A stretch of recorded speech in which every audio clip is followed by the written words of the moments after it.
पूर्ण रूप से धांधली की गई और उस पर जो है धांधली के विरोध में फैक्ट फाइंडिंग कमेटी गठित हुई, जो आज 5 महीने के बीत जाने के बाद भी अपनी रिपोर्ट सबमिट नहीं कर पाई है। और हम लोग आज इसीलिए यहाँ पर अंदर से बंद करके बैठे हैं कि हम लोग को बार बार गुमराह किया जाता है कि रिपोर्ट अब दी जाएगी, तब दी जाएगी, लेकिन 5 महीने हो गए, धीरे धीरे रिपोर्ट अभी तक नहीं आई। तो हम छात्र क्या करें?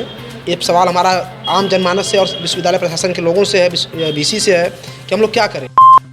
जिला अदालत में सोमवार को ज्ञानवापी श्रृंगार गौरी मुकदमे से जुड़ी एक महत्वपूर्ण याचिका पर जिला जज ए.के. विश्वेश की अदालत में सुनवाई हुई। मामले के सुनवाई के बाद जिला जज की अदालत ने एक याचिका में 23 जनवरी और दूसरे याचिका में 7 दिसंबर की तारीख निर्धारित कर दी है। दरअसल ज्ञानवापी मामले में श्रृंगार गौरी मुकदमे के साथ ज्ञानवापी से जुड़े अन्य 6 मामलों को सुने जाने की मांग अदालत से की गई। कोर्ट में याचिका दाखिल करने वाली 4 महिला वादनियां लक्ष्मी देवी, सीता साहू, रेखा पाठक और मंजू व्यास हैं। मुकदमे के दौरान कहा गया कि ज्ञानवापी मस्जिद श्रृंगार गौरी मुकदमे से जुड़े 6 मामले एक साथ सुने जाए। चारों महिलाएं वादनी लक्ष्मी देवी, सीता साहू, रेखा पाठक और मंजू व्यास ने अदालत में याचिका दायर की है कि ज्ञानवापी परिसर में भगवान आदि विश्वेश्वर की भूमि पर कब्जा सौंपने वाली याचिका जो सिविल जज वाराणसी की अदालत में चल रही है, उसे वहां न चलाकर जिला जज की अदालत में चलाया जाए। हम सुना कि निष्पक्ष रिपोर्ट कोर्ट में मंगा करके हम ट्रायल को मजबूत करेंगे। मामलों पर सुनवाई हुई। देखिए, एक ट्रांसफ़र एप्लीकेशन मूव की गई है भगवान आदि विशेषर विराजमान मामला, जिसमें 17 नवंबर को फास्ट ट्रैक कोर्ट ने मेंटेनेबिलिटी बरकरार की थी। उस मामले को स्टे करने के लिए, भगवान आदि विशेषर विराजमान के ज़मीन के मुकदमे को स्टे करने के लिए राखी सिंह से अतिरिक्त 4 वादियों ने ट्रांसफ़र एप्लीकेशन लगाई थी। उसमें कंसोलिडेशन की भी डिमांड की गई थी, जिसका रिप्लाई हम 1 दिसंबर को सप्लाई कर चुके हैं, कोर्ट में फाइल कर चुके थे। आज की तारीख में एक रिजॉइंडर फाइल किया गया उस रिप्लाई के अगेंस्ट में, और समय मांगा गया वादियों के द्वारा, जिसको हमने काउंटर किया। लेकिन जज साहब का कहना है 7 दिसंबर को आर्ग्यू करके इसको हम कंक्लूजन के लिए रिजर्व करेंगे, ऑर्डर के लिए रिजर्व कर देंगे। तो मेरा पूरा हुआ है 7 तारीख को हम आर्ग्यू करके और जल्दी इसका डिसमिसल होगा, ट्रांसफ़र नहीं होने देंगे। टीए के लिए भी कुछ हुआ है क्या? टीए ट्रांसफ़र एप्लीकेशन का वही है, 7 दिसंबर के लिए सारी ट्रांसफ़र एप्लीकेशन रखी गई है। ऊर्जा मंत्री से समझौते और बिजली कर्मियों की हड़ताल वापस लेने के बाद सोमवार को विद्युत कर्मचारी संयुक्त संघर्ष समिति का प्रतिनिधिमंडल सोमवार को भिखारीपुर में प्रबंध निदेशक से मिला। वार्ता के दौरान प्रबंध निदेशक ने ऊर्जा मंत्री के साथ हुए समझौते के क्रम में आंदोलन के दौरान की गई समस्त कार्रवाई को समाप्त करने का निर्देश दिया। इस बीच प्रबंध निदेशक ने ज्यादा से ज्यादा राजस्व वसूली कराने की समिति से अनुरोध किया। इस पर संघर्ष समिति ने दूने मेहनत से कार्य करने का भरोसा दिलाया। गौरतलब है कि पूर्वांचल विद्युत वितरण निगम लिमिटेड के अभियंताओं, अपर अभियंताओं, कर्मचारियों द्वारा 29 नवंबर से 3 दिसंबर तक किए गए कार्य बहिष्कार के दौरान 15 सूत्रीय मांगों पर ऊर्जा मंत्री से शनिवार को संघर्ष समिति के साथ समझौता हुआ था। इसके बाद समिति ने आंदोलन स्थगित करने का फैसला किया। व्हाट्सएप पर हम लोग पढ़ रहे थे, बहुत से कमेंट आए कि संविदा के कर्मचारियों को मोहरा बना करके इस लड़ाई को लड़ा गया और संविदा के कर्मचारियों को कुछ नहीं मिला। दोस्तों, ऐसी बात नहीं है। संविदा का नाम उसमें है और आज तक या पिछली बार तक 2020 में भी नाम था और इस बार भी नाम है। आप रजिस्टर्ड हो चुके हैं, इस बात को आप लोग नोट कर लीजिए।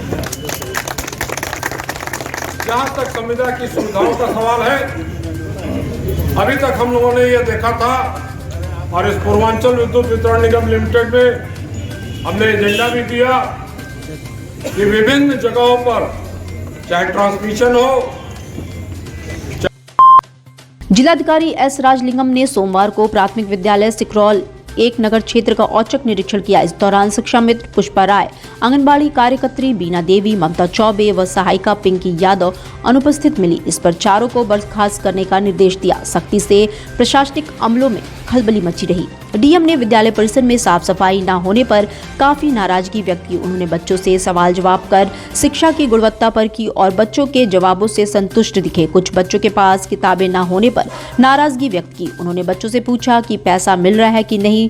जो डीबीटी के तहत 12 बच्चों को पैसा नहीं मिला था, उस पर काफी नाराजगी व्यक्त की। मौके पर 103 बच्चों में से 45 बच्चे उपस्थित पाए गए। उन्होंने कहा कि प्राथमिक स्तर से बेहतर शिक्षा मिलने से बच्चे भविष्य में बेहतर करेंगे, इसलिए शिक्षा का स्तर बेहतर बनाया जाना चाहिए।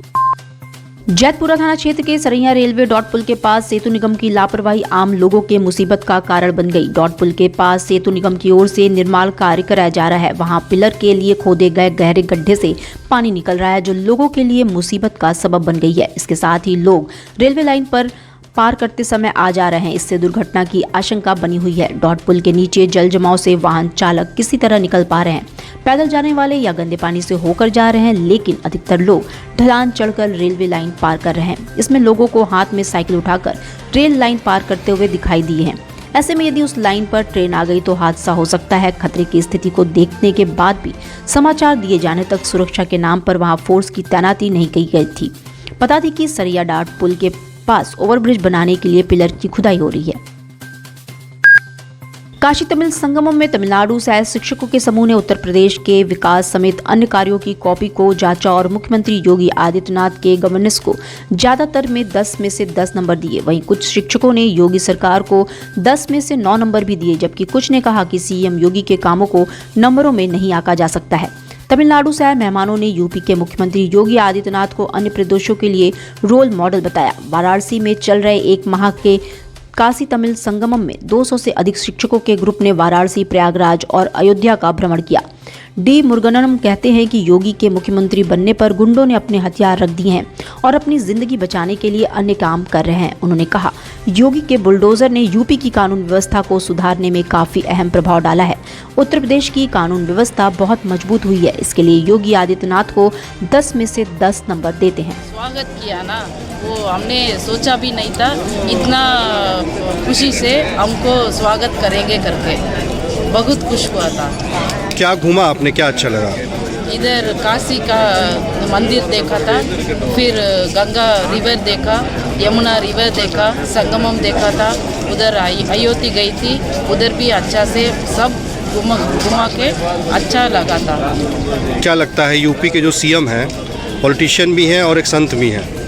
हमने 2-3 पॉलिटिशियन को मिला था, लेकिन हमारी गांव के पॉलिटिशियन डिजिटल इंडिया का digital new platform live VNS पिछले 7 वर्षों से बनारस की सेवा में। पाइए बनारस के कोने कोने की खबर निष्पक्षता के साथ। लाइव वीएनएस से बनारस की ताज़ा तरीन खबरों के लिए प्ले स्टोर से डाउनलोड कीजिए लाइव वीएनएस ऐप या फॉलो कीजिए लाइव वीएनएस को सोशल मीडिया पर।